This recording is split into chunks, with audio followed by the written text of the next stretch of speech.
Hello, I'm Bob Venero, and thank you for attending this panel discussion that I will be hosting today.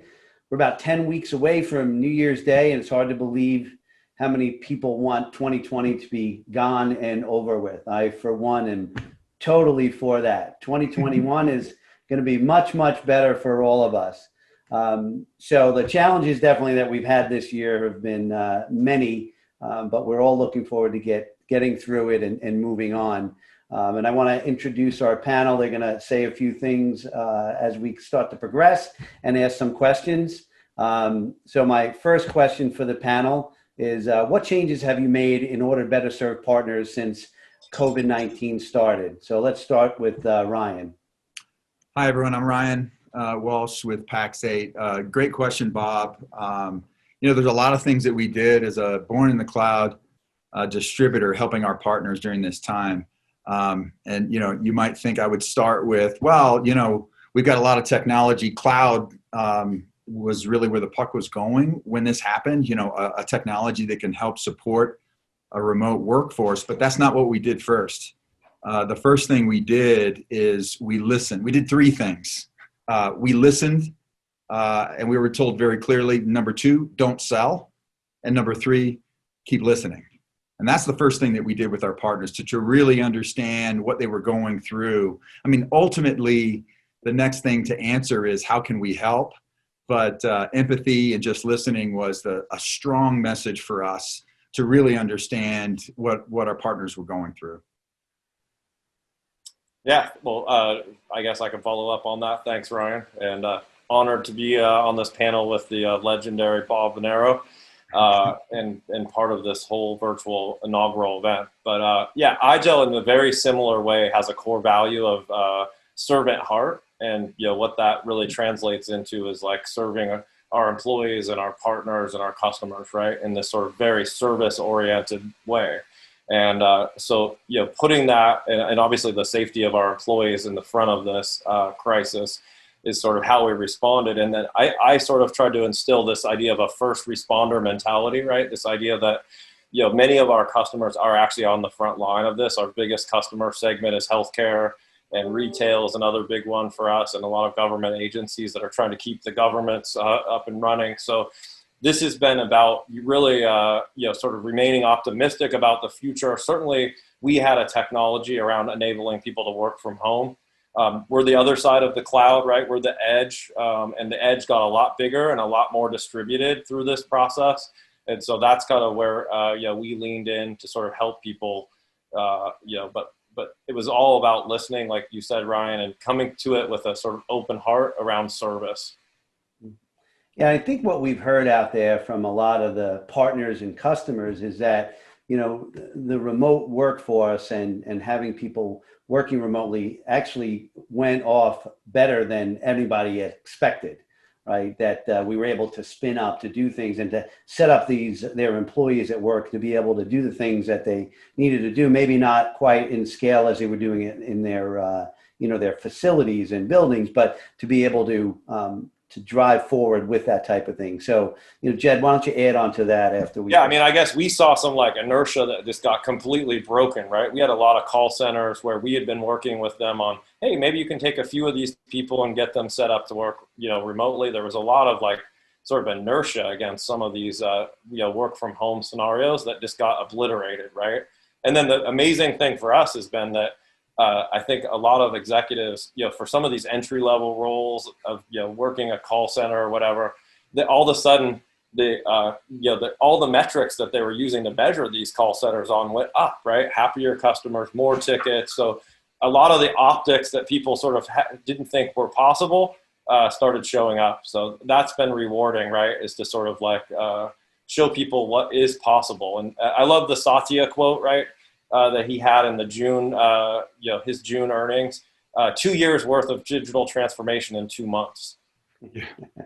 Yeah, no doubt. Ryan, how about you guys? Yeah, it's interesting. You when you were talking about that, you were talking about scale in the building. From a customer's perspective, we went through a really interesting transformation ourselves. You would think a company that's focused on making it really easy to buy, sell, and implement cloud products would be someone that was working remotely. We weren't, because as a new player in the space, we believed that we need to be co-located, which is why I really appreciated the article that you wrote, Bob, around the blend of that, both, learning how to do that, but also the value of being in the office. I'm here to tell you that we were a company that believed you had to be in the office, despite the fact that we were dealing with products that allowed you to not be. Right. And so we pivoted pretty quickly around that and realized that we could.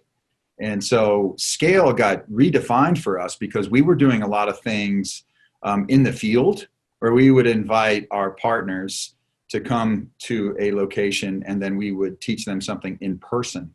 So what happened to us around that scale is we pivoted to a virtual delivered event, and our scale increased. One example of that is we had boot camps. Speaking of Satya, and we were living this, right? We used to have boot camps sponsored by Microsoft to bring partners in to help them understand how to take advantage of Azure, and it was a lab environment, that type of thing. Well, most of the time we were doing it, they would range from 30 to 120 people. Well, when we truly embraced this pivot, we were able to support over 1,000 partners registering for this event and showing up and staying for 6 to 8 hours. We didn't expect that. And so we had a lot of learning. We have a very similar path. In August, we launched a learning management tool and immediately had 4,000 people on that and hundreds of people going through a certification process on their own speed through a digital platform. We also launched a community, like an IGEL community on Slack. We now have almost 5,000 people active on it, 156,000 threads shared, 82 countries. So like this whole move to like a digital kind of conversation. Yeah. And then we also launched our whole like events that we do, we call them Disrupt, into a vFairs. It's a virtual platform. Not sure what you're running this on, Bob, but we ran Zoom on top of it, but it was basically a virtual trade show, and we had thousands of people, way more than we'd ever had at a physical event. So yeah, the same kind of humans are very malleable and adaptable, right? And I think this showed it. We're more adaptable than anyone would ever give us credit for. Agreed. And I think what you're seeing right now, and I'll expand a little bit on this with you, is you have more access to folks than you did before because of the lack of travel, because of the lack of being in office and face-to-face meetings, right? So it seems that availability of time, right, for individuals, whether they're, the folks that are doing the coding all the way up to the CEOs and CIOs, are more available. But the real question is, do you see that as a continued, direction and value for companies?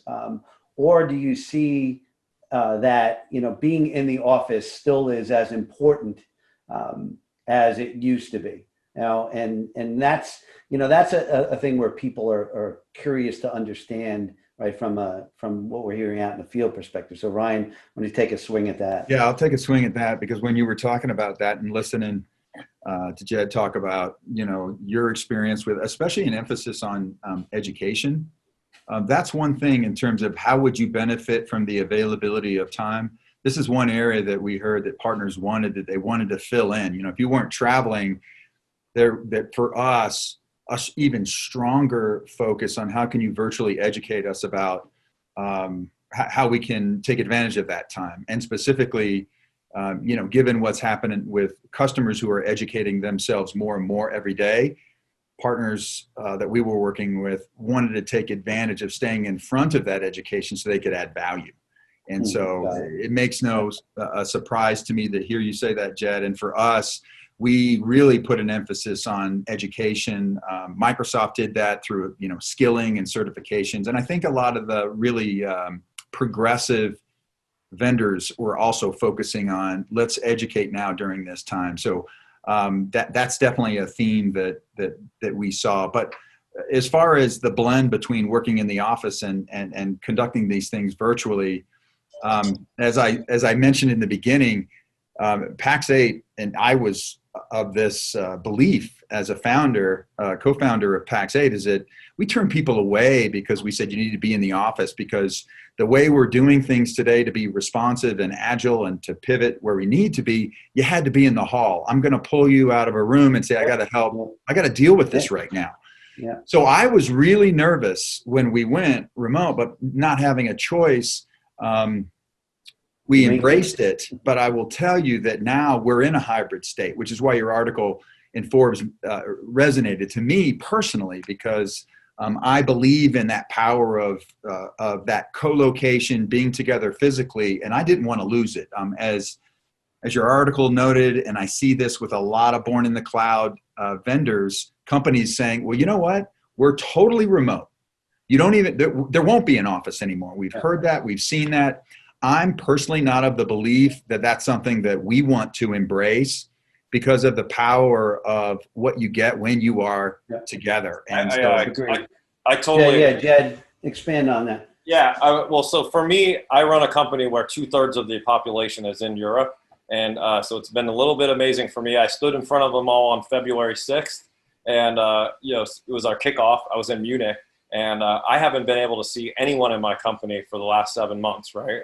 Which has been, March 12th, I got locked down. I feel like I'm on house arrest. I'm in my white padded cell, I call this, right? So I think while we've tested the limits of what is possible working from home and what the implications are in terms of costs and, what we can accomplish, the humans are wired for being around each other, right? I would way rather be, going out and having a drink after this with you and talking about, life with you both, right? We're all wired for that sort of energy that we get off of other humans, right? And the sort of natural interactions that happen when you break bread. So for me, I think we'll have a new appreciation for what it means to actually have human touch and human contact as we move back into a new normal. Is how I look at it. Let me add one thing to that. Out of time on this, guys, right? So, as business leaders, right, we have a responsibility to our employees, right? And in 30 seconds, and we'll start with Jed, how are you keeping your employees motivated and happy and, feeling good to still be a part of something and be alive and be out here? Yeah, I mean, this is probably the most important thing, right? Mental sort of health, and it's not talked about enough. I was also lucky, in addition to the servant heart core value that I launched, I gave everybody a t-shirt that was emblazoned with the word believe. And that word that everybody has taken on as a rallying cry, and we just won a big award for what we did with this program, right? We basically pushed this word out to the whole world that essentially said, believe in the future, believe in each other, believe in sort of an optimistic end to this whole thing. And we've ended up, what was an internal shirt, ended up sending out thousands of these shirts around the world to people. And it's been a rallying cry, like believe in each other, believe in the power of the human spirit to overcome this crisis. So that's been a big part of it. Obviously, lots of other things along the way, but that word believe for us is a big deal. Gotcha. Ryan, 30? Yeah, for us, we've based, and I totally agree with Jed about, the power of culture and, like his company, we got some awards about best places to work. I think we believe that because we have a wingman experience culture. And what that means is for our partners, wingman or wingwoman, serve our partners. Well, to do that well, we have to serve each other. So we believe that as a group. I think that really helped. But some of the things, to answer your question, that we did was, the first thing we did is we had a regular meeting or communication from our executive team to let them know from all of us, just keeping it real, motivational, keep it together type thing. In some cases saying it's okay to have a bad day. So we did that. And the other things, Brian, I gotta stop you because I'm getting the proverbial. Are you getting the hook? Yeah, we're getting the hook right now. We're a little bit over. I know there's a couple of the questions that we wanted to get, but I wanted to just thank you guys for taking the time to do this. Time is limited during these sessions. Your contact information is going to be listed here, so if anybody wants to reach out to you and talk to you, they can do that. I'm Bob Venero, CEO of Future Tech. I thank everybody for being here. I thank you, Ryan, and I thank you, Jed, for your time.